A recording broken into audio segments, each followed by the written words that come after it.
IAS institute నిర్వహిస్తున్న all India scholarship exam pass అవ్వండి. 2 years ఫీజులో 50% మాత్రమే పే చేయండి. Welcome to Suman TV. ధనుష్ది కడుపు మంట లేదంటే నయనతారది ఓవర్ యాక్షన్. సోషల్ మీడియాలో కామెంట్స్ చూస్తుంటే కొందరు ధనుష్ది కడుపు మంట అంటున్నారు, ఇంకొందరు నయనతారది ఓవర్ యాక్షన్ అని చెబుతున్నారు. ధనుష్ది కడుపు మంట అనేవాళ్ళు నయనతార ఎదుగుదలను ధనుష్ చూడలేకపోతున్నాడు అని వాదిస్తుంటే, నెట్ఫ్లిక్స్లో తన డాక్యుమెంటరీకి పబ్లిసిటీ సంపాదించుకోవడానికే ఇలా చేసిందని నయనతార పైన కామెంట్స్ చేస్తున్నారు. ఇంతకీ ఈ ఇద్దరి మధ్య వచ్చిన వివాదం ఏంటి, దాన్ని జనం అర్థం చేసుకున్నది ఏంటో ఓసారి చూద్దాం. సినిమాల్లో కనిపించే హీరో ధనుష్ మనకు భలే నచ్చుతాడు. మొహం పైన అసలు స్వార్థమే ఉండదు, అమాయకుడిలా ఉంటాడు. ఒక్కటంటే ఒక్క చెడ్డ గుణం కూడా కనిపించదు. హీరోలకి మనం ఫ్యాన్స్ అవ్వడానికి అసలు కారణాలు కూడా ఇవే. కానీ రియల్ లైఫ్లోకి వస్తే వాళ్ళ చుట్టూ అనేక వివాదాలు ఉంటాయి. వాళ్ళ సినిమా క్యారెక్టర్కి పూర్తి విరుద్ధంగా ఉంటారు కొందరు. నయనతార వివాదం తర్వాత ధనుష్ అలాగే కనిపిస్తున్నాడేమో అనిపిస్తుంది. ఇంతకీ ఈ వివాదం ఏంటో నేను మీకు ఇప్పుడు చెప్పాల్సిన పని లేదు. కానీ ఎందుకు ధనుష్ ఇంత కఠినంగా ప్రవర్తించాడు అన్నది ఇక్కడ ఇప్పుడు మాట్లాడుకుందాం. నెట్ఫ్లిక్స్లో విడుదలైన డాక్యుమెంటరీ బియాండ్ ది ఫెయిరీ టేల్లో తనకు బాగా పేరు తెచ్చిపెట్టిన నానుమ్ రౌడీ తాన్ వీడియో క్లిప్ను వాడుకోవాలనుకుంది నయనతార. అది కూడా సినిమాలో క్లిప్ కాదు, సినిమా తీసే టైంలో వేరే కెమెరాతో రికార్డు చేసిన ఫుటేజ్. అది కూడా 3 సెకండ్లు మాత్రమే. అంతేకాదు సినిమాలోని కొన్ని క్లిప్స్ను కూడా వాడుకునేందుకు ధనుష్ చుట్టూ తిరిగింది నయనతార. ఎందుకంటే ధనుష్ ఈ సినిమా ప్రొడ్యూసర్. 2 ఏళ్ల నుంచి ధనుష్ను రిక్వెస్ట్ చేస్తున్నా ఆయన కనీసం రిప్లై కూడా ఇవ్వలేదు. జరిగేదేదో జరగని అనుకున్న నయనతార తన కెమెరాతో తీసిన ఆ 3 సెకండ్ల క్లిప్ని తన డాక్యుమెంటరీ ట్రైలర్లో పెట్టించింది. 2 ఏళ్ల నుంచి రాని రిప్లై లీగల్ నోటీస్ రూపంలో ఇప్పుడు వచ్చింది. 24 గంటల్లో ఆ క్లిప్ డిలీట్ చేస్తారా లేదంటే 10 కోట్ల జరిమానా కడతారా అన్నది నోటీస్ సారాంశం. ఇది చూస్తే మీకేమనిపిస్తుంది? ధనుష్ అవకాశం కోసం ఎదురు చూశాడనిపిస్తుంది కదా. 2 ఏళ్లుగా బతిమలాడుతుంటే కనీసం కట్టసీకి కూడా మాట్లాడని ధనుష్ నెట్ఫ్లిక్స్లో ప్రోమో రిలీజ్ అయిన 2వ రోజునే నోటీస్ ఇవ్వటాన్ని ఎలా అర్థం చేసుకుంటారు? ఖచ్చితంగా నయనతార మీద ధనుష్కు కడుపు మంటతో ఉన్నాడు అనుకుంటారా లేదా? ఉన్నాడన్న మాటను నయనతార కూడా తను రిలీజ్ చేసిన బహిరంగ లేఖలో చెప్పింది. నీ నీచపు బుద్ధి బయటపడిందని చెంప చెళ్ళుమనేలా చేసింది. ఇక్కడ ఇంకో విషయం కూడా బయటపడింది. ధనుష్కి నయనతారకి మధ్య ఏదో తీర్చుకోలేని పగలు ఉన్నాయేమో అని.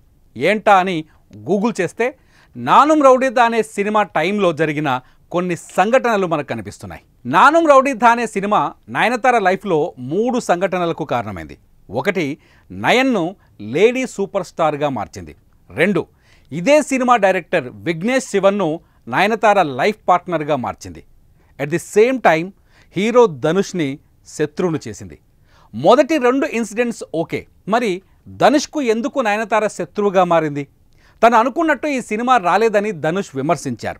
సినిమా మొత్తం హీరోయిన్ సెంట్రిక్గా మార్చాడని డైరెక్టర్ విఘ్నేష్ పైన కోపంగా ఉన్నాడు. 6 కోట్ల బడ్జెట్ సినిమాను 10 కోట్లకు పెంచాడని మాట్లాడాడు. ఇదంతా పక్కన పెడితే ఇదే సినిమాకు నయనతార బెస్ట్ యాక్ట్రెస్గా అవార్డు గెలుచుకుంది. ఆ రోజు స్టేజీ పైన ధనుష్పై ఓ కామెంట్ కూడా చేసింది నయనతార.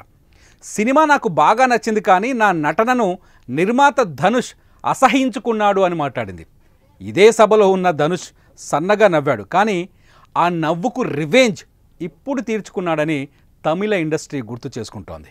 ఒక్కోసారి ఆలోచిస్తుంటే సినిమా ఇండస్ట్రీలో ఇంత కుళ్ళు కుతంత్రం ఉంటుందా అనిపిస్తుంది. నిజానికి Naanum rowdy than cinema Nayanthara లైఫ్లో చాలా ఇంపార్టెంట్ సినిమా. తన ప్రేమ పెళ్లి పైన నెట్ఫ్లిక్స్ తీసిన డాక్యుమెంటరీకి ఈ సినిమాలో సెట్స్లో రికార్డ్ చేసిన వీడియోలు చాలా ముఖ్యం కూడా. నిజానికి తోటి నటులకు సాయం చేయాలి, కానీ ధనుష్ నయనతారకు గాయం చేశాడన్నది ఇక్కడ స్పష్టంగా అర్థమవుతోంది. నెట్ఫ్లిక్స్ రిలీజ్ చేసిన ట్రైలర్లో మిగతా సినిమాల్లోని నయనతార క్లిప్స్ ఉన్నాయి, ఆమె నటించిన కోస్టార్స్ అభిప్రాయాలున్నాయి. కానీ వాళ్ళ మధ్య ప్రేమ పుట్టడానికి కారణమైన నానుమ్ రౌడీ థాన్ సినిమా మాత్రం పూర్తిగా మిస్ అయింది. ధనుష్ ఉద్దేశపూర్వకంగానే అడ్డుకున్నాడనేది ఇక్కడ అర్థమవుతోంది. నయనతార ఉద్దేశం ఇక్కడ గొప్పగా కనిపిస్తే ధనుష్ ఉద్దేశం పూర్తిగా స్వార్థంగా కనిపించింది. అందుకే సోషల్ మీడియాలో నయనతారకు తోటి నటుల నుంచి బోలెడంత మద్దతు లభించింది. అనుపమ పరమేశ్వరన్, అంజు కురియన్, ఐశ్వర్య లక్ష్మి లాంటి హీరోయిన్స్ నయనతారకు మద్దతు ప్రకటించారు. ధనుష్ది వ్యక్తిగత కక్ష అని వాళ్ళు కూడా మాట్లాడుకొచ్చారు. ఇదే టైం అనుకొని సుచిత్ర కృష్ణన్, గతంలో ధనుష్ తనకు మత్తుమందిచ్చి లైంగిక దాడి చేశాడని ఆరోపించిన మహిళ మళ్ళీ తెరపైకి వచ్చింది. నయనతార చేసిన పనికి స్ట్రాంగ్గా మద్దతిచ్చింది. ధనుష్ తన సినిమాల్లో నటించే హీరోయిన్లందరినీ లైంగికంగా వేధించాడని ఆరోపించింది. అతని సినిమాల్లో నటించిన ప్రతి హీరోయిన్కు ధనుష్తో బ్యాడ్ ఎక్స్పీరియన్స్ ఉందని చెప్పుకొచ్చింది. దీంతో సినిమా ఇండస్ట్రీలో హీరోగా ఉన్న ధనుష్ ఒక్కసారిగా ప్రపంచానికి విలన్గా కనిపించాడు. మరి ఈ వివాదంపై ధనుష్ వాదనేంటి? అదర్ సైడ్ కూడా ఉంటుంది కదా. ధనుష్ మాట్లాడలేదు, కానీ అతని లాయర్లు చాలా క్లియర్గా చెబుతున్నారు. ఏదైనా ఒక సినిమాను నిర్మించినప్పుడు ఆ సినిమాకు సంబంధించిన పూర్తి కంటెంట్పై ఆ సినిమా నిర్మాతకే హక్కు ఉంటుందన్నది వాళ్ళ వెర్షన్. ఎవరి కెమెరాలతో వీడియోలు రికార్డ్ చేసినా ఆ హక్కులు నిర్మాత ధనుష్కే చెందుతాయని చెబుతున్నారు.